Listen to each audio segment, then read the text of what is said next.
Michael grimpe sur les genoux de maman avec son bateau d'un côté et sa poupée de l'autre. En avant, en arrière, en avant, en arrière. Il se balance.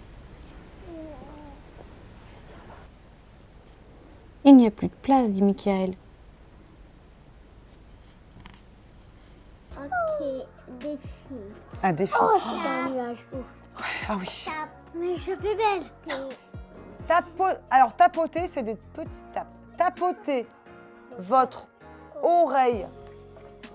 Attention, droite. Avec votre main gauche.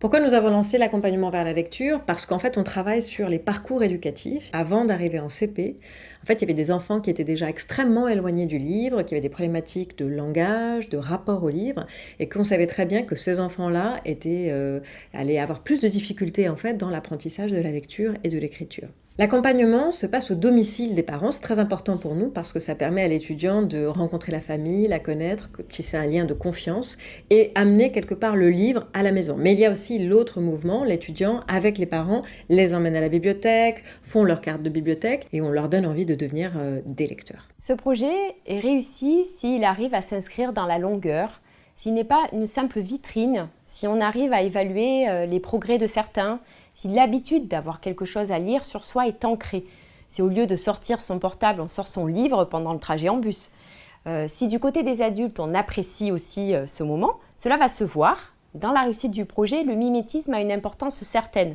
L'action centrale de Lire et faire lire, c'est de transmettre le plaisir de la lecture. Pourquoi c'est énorme et fondamental? Parce que tant qu'un petit ne ressent pas de plaisir devant un bouquin, d'émotion, on court le risque qu'il ne pérennise pas l'acquis scolaire.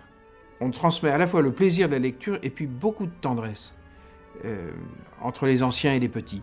La dimension intergénérationnelle, c'est au cœur du projet de Lire et faire lire, parce qu'on sait qu'il y a une magie particulière dans le lien entre les petits et les anciens. Je suis illustratrice, je fais des livres pour enfants notamment. Je suis en colonie de vacances, en colonie apprenante avec 51 enfants. Et donc je leur fais faire des ateliers d'illustration, de collage, de découpage. Je leur parle de mes livres, des thématiques que j'aborde. D'abord, de faire des expérimentations de matière, c'est-à-dire je prends des grandes feuilles de papier, je fais des tâches, j'essaye de nouveaux trucs. On s'amuse et on imbrique les formes pour qu'elles jouent entre elles. Comme ça? Alors au départ de ce projet, nous avons constaté que les adolescents étaient un petit peu les oubliés de la lecture.